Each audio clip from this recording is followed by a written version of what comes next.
Hello and happy Friday, viewers. My name is Diana Rosito, wellness coach at Baptist Health, and I will be your host for today. And I thank you so much for tuning in. We have a very exciting and informative talk for you today. But before we get started, I want to take some time and introduce our very special guest speaker. Dr. Ransom is the Executive Vice President and Chief Physician Executive at Baptist Health. Dr. Ransom leads and supports transformational initiatives designed to improve health and enhance care in every setting by working collaboratively with physicians, care providers, and administrators across the health system. What an incredibly important job, Dr. Ransom. So could you tell us a little bit more about yourself? Sure. Hi, everybody, and thank you, Diana. I appreciate that. Well, I've been here at Baptist now for a little over a year. I came in December of 2019, just a few months before the COVID pandemic started. So got used to Jacksonville and before everything shut down. So we love it here. We love Jacksonville, and I am just really enjoying being at Baptist Health. It's a tremendous organization. Excellent. And we are so happy to have you with us as well. So I can only imagine it is extremely busy for you right now. So with that, what is your involvement with COVID-19 vaccine distribution? Well, so at the beginning, when the Pfizer doses were first released, we started getting those doses, and then quickly thereafter, we started getting the Moderna doses as well. So we've given out probably close to 50,000 doses now. And as I'm sure you're aware, the state is funneling those doses to other locations too, such as Publix and Walmart, and there's a state distribution center at Regency and so on. So the number of doses that we've been getting has dwindled from what it was early on, although we're still getting more doses, 1,000 a week or so. And the good news is that as more and more vaccines come online, we want to make sure that we're ready so that we can continue to distribute at an accelerated pace. Very well. Thank you so much for that information. So again, a very warm welcome to you, Dr. Ransom. We are just incredibly happy to have you as a guest speaker. So let's get into the hot topics about COVID-19, the vaccine, types of vaccine. There's so many questions. You know, we do have a COVID community hotline, and you know, the community, the population, everyone has tons of questions. It's a hot topic right now. And unfortunately, people are receiving false information. So we look forward to myth-busting information from you. So first question we want to know is, what are the types of vaccines being given?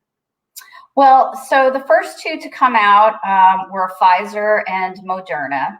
And those are vaccines that use a new platform. It's a new technology called messenger RNA, which is actually like a little piece of genetic material that sort of acts as a recipe. And it doesn't cause infection. It's very safe, but it triggers the body to produce the so-called spike proteins. That's, you know, when you see the coronavirus, those little red spikes all over, and which are not infectious. But then your body develops an immune response and then will recognize coronavirus should you become exposed. So that's how those vaccines work. And as I said, it's new technology. There haven't been any vaccines that have utilized that, although the research has been going on for years. I think that's one of the questions is, well, did corners get cut? It got developed so quickly, more quickly than usual. Well, messenger RNA vaccines and technology has been being researched for more than 20 years. So it was really the scientists kind of leveraging all of that good work that had already been done to produce the vaccines. And also, of course, we now have the Johnson & Johnson vaccine, which is a slightly different platform. That's based on an adenovirus, which is kind of like a cold virus, and it's inactivated, but also uses that spike protein to trigger the immune response. The Pfizer and Moderna vaccines both require 2 doses. So Pfizer, it's 21 days after the first dose. For Moderna, it's 28 days. Good news about Johnson & Johnson, though, is it's only 1 dose, 1 shot, and you're done. So that's great news. It also doesn't require any sort of ultra cold storage or anything like that. Very good. So I'm going to ask a question, Dr. Ransom, because I'm not sure. You mentioned messenger RNA, and I'm so glad I remember that from my college days when you brought it up. I was like, I'm very familiar with that. So I felt good for a moment. So Johnson & Johnson vaccine, what is the reason that there's only 1 dose being given in comparison to Pfizer and Moderna? Is it because of the differences in the messenger? Is that, if that makes any sense? They're different types of vaccines, and there are certainly other vaccines that are out there that do require boosters. But the Johnson & Johnson, it was 1 shot, and that seemed to create sufficient immunity so that a booster was not needed. Very well. And I think that's really important for the community to know as well, because, of course, when there's something introduced and there's 2 vaccines that require 2 doses and you have one that requires 1, they kind of start questioning, well, how effective is this versus the other? Yeah. And with that being said, a question that I hear a lot, or a statement being said a lot, is the COVID vaccine gives you COVID. So can you get COVID from the vaccine? No, I'm glad you asked that question. No, it's impossible to get COVID from the vaccine because it's not in the vaccine itself. Neither Pfizer, Moderna, nor the Johnson & Johnson vaccine. So there's no way that it could give you an actual infection. Now, some people don't feel great after they get the vaccine. Arm soreness is the most common symptom afterward, but some people can get headaches, they feel fatigued, they may even have a fever associated with it.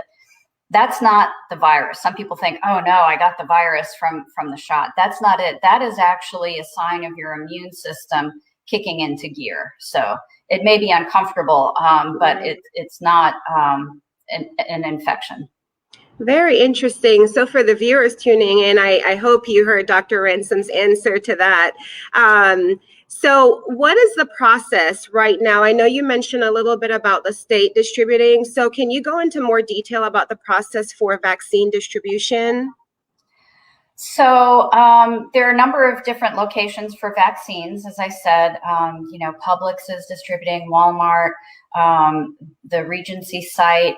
There's also a federal site at the Gateway Mall.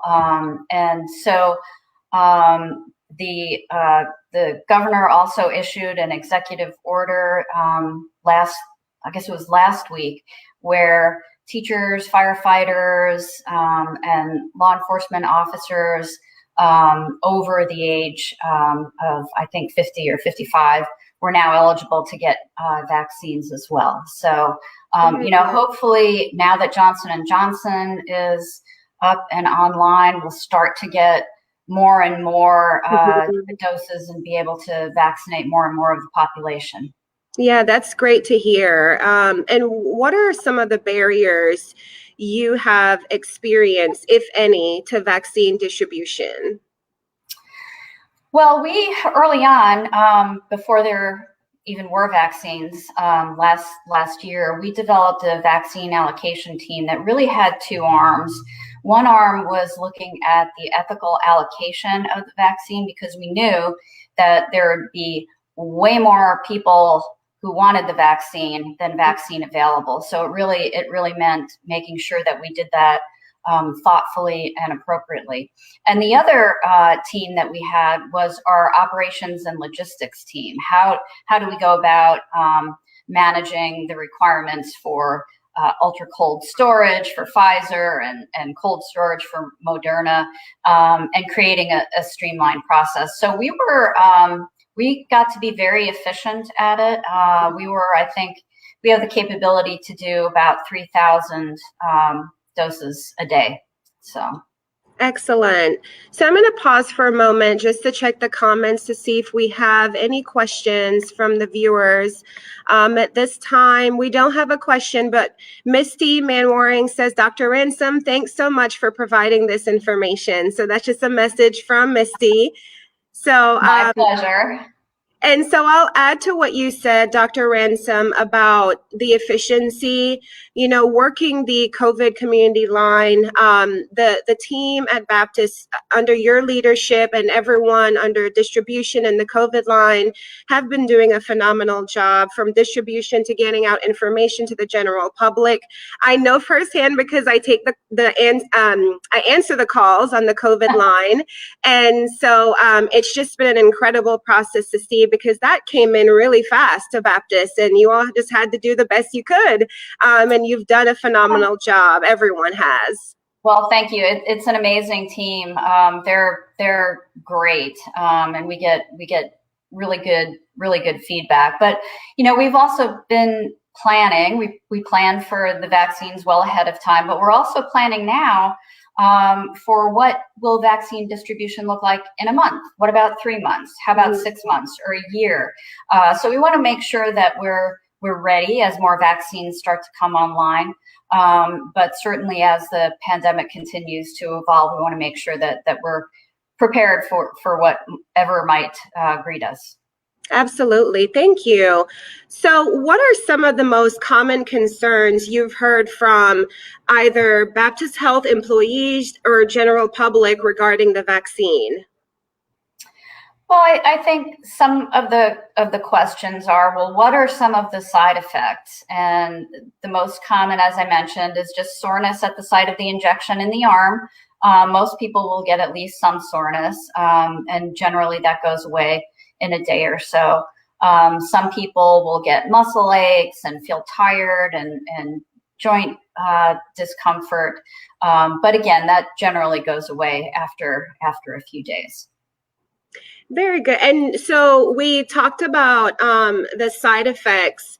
And are the side effects similar with the Johnson & Johnson vaccine? It seems like it. Certainly, okay. In the trials, they were similar types of side effects. Okay, very well.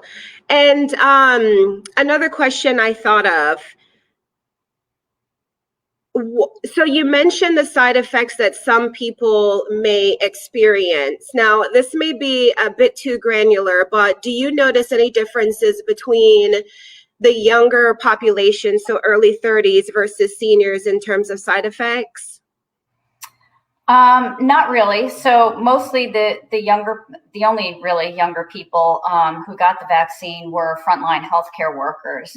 And it's really hard to predict who will have symptoms and who won't. Certainly people who don't feel great after they get a flu shot are more likely to not feel great after a COVID shot, but it's really impossible to know or to predict. Okay. Do you know if Baptist Health will be receiving the Johnson & Johnson vaccine soon, or any information on that? No, we're not sure yet. I would imagine the distribution would go through the state like other distributions have. So we're hopeful we'll get some. We're ready should we be designated to do so. So. Very well. So a lot of people right now are on the fence about the vaccine. We get a lot of questions in our centers, and it just varies, what their concerns are. What is the best advice you would give to someone who is on the fence or thinking about getting the vaccine? I would absolutely encourage anyone and everyone who has the ability to get a vaccine to get the vaccine. Mm-hmm. And don't try to wait, well, maybe I'll get Johnson & Johnson. It's just whatever vaccine is first available to you, make sure you get that dose. All three of the vaccines, Pfizer, Moderna, and Johnson & Johnson, have really good safety profiles. What that means is that in the trials themselves, people did well. There were no severe consequences related to it. And certainly, we have a lot of experience now. Millions and millions of people have been vaccinated, and that safety profile is holding. So it is much, much, much safer to get a vaccine than it is to risk getting COVID. Absolutely. And it's such great news to hear that so many people have received the vaccine. I think for so long, I mean, pretty much since February, March of last year, I think everything on the news has been very negative, and we've heard so many deaths in relation to COVID. So now that things are taking a turn for the better is very encouraging to see where we are headed with COVID. Absolutely, absolutely. It's the best news is the vaccine and the ramped up production, and hopefully that will continue to accelerate, because the unfortunate piece too that we're noticing is that there are variants out there now, and that's what viruses do. They mutate and variants form. There's the UK variant, which is now not just in the UK, of course, it's all over the US as well. Which is much more transmissible, and seems like the South Africa variant is as well. And then there's also a Brazilian variant. So we want to get as many people vaccinated as possible before these more highly transmissible variants really start to take hold. I'm so glad you mentioned the variants, because that's also been a question, and a lot of people don't have many answers to it, because again, it's so new in comparison to what people have been hearing or receiving from different media outlets. Let me check 1 second if there is.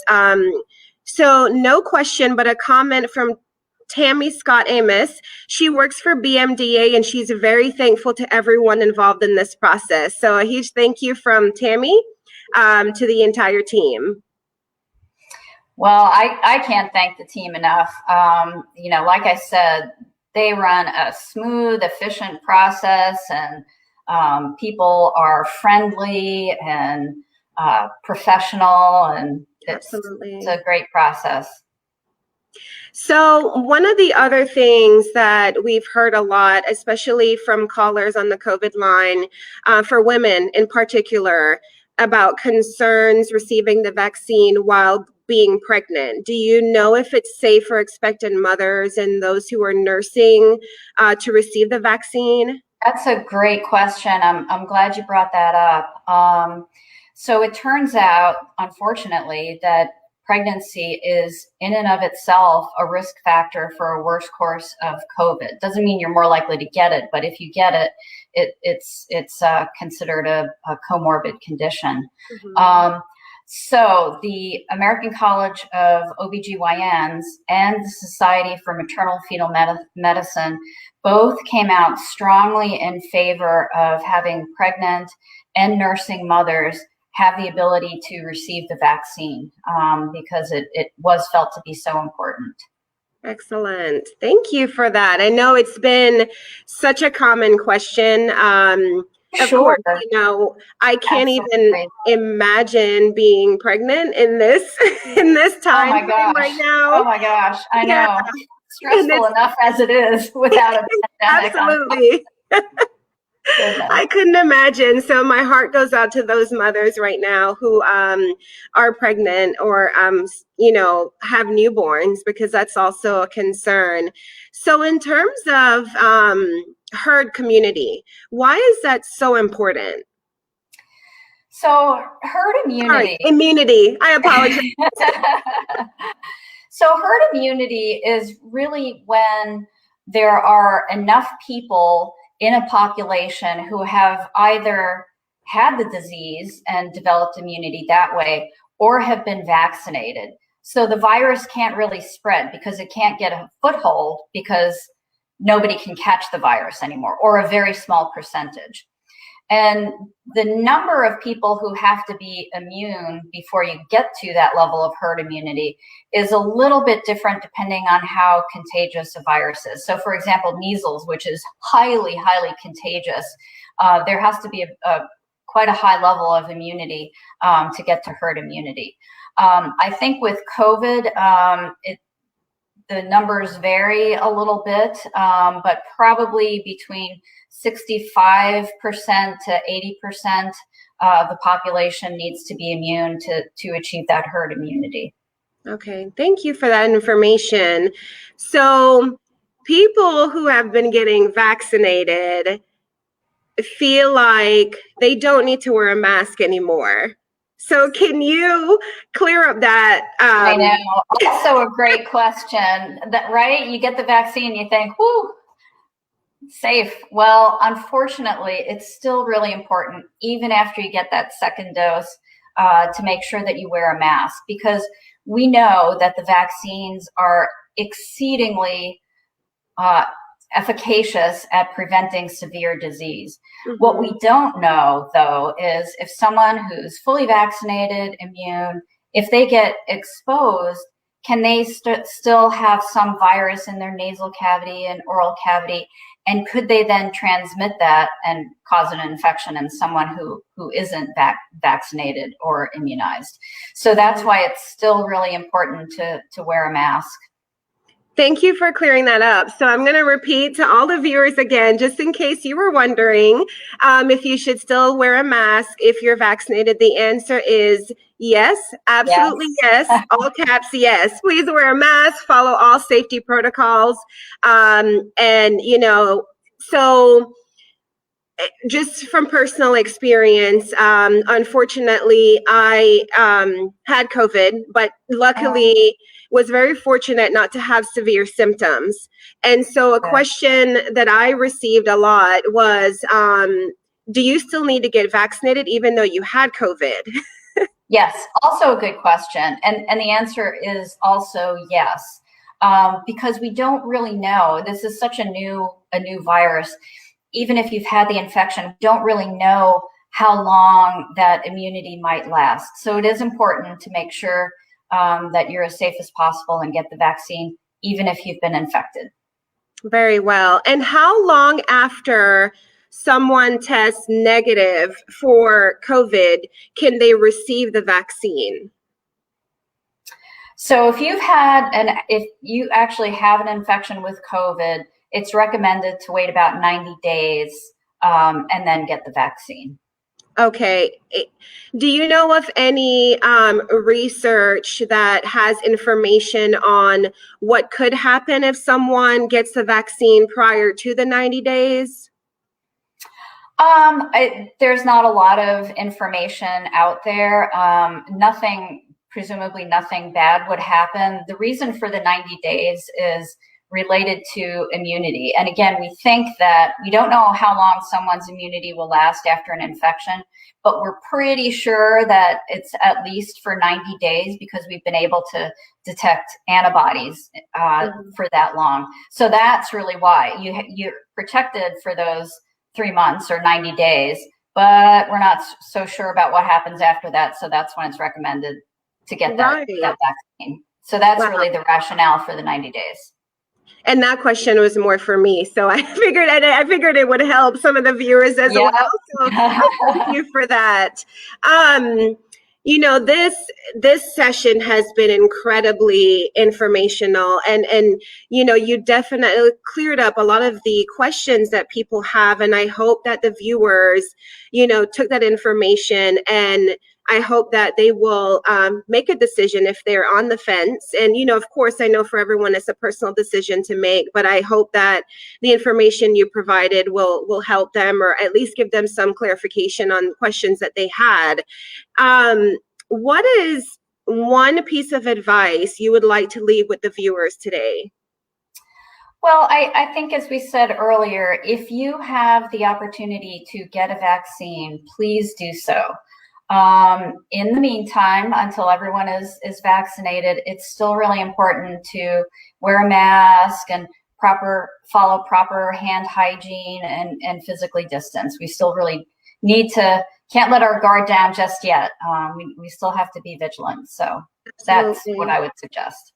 Thank you so much. And I, have to say that, again, Baptist has been doing an incredible job with having certain markers on the floor where needed, and everyone having mask and sanitizing stations everywhere. And for those who can work from home to reduce contact in the office, they have certainly made it possible, comfortable for all the employees. And so we're very thankful, to you and the incredible team for everything that you all are doing. And we certainly appreciate this amazing talk that you've done for us, Dr. Ransom. And I'm looking here to see if there are any questions.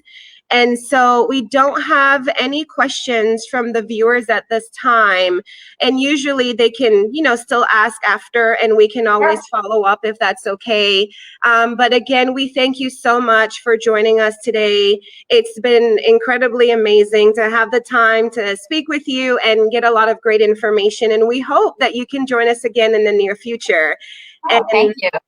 So just want to say again, thank you. Thank you to all our viewers for tuning in. And we hope that everyone has a wonderful and safe weekend. Thank you. Bye, everybody.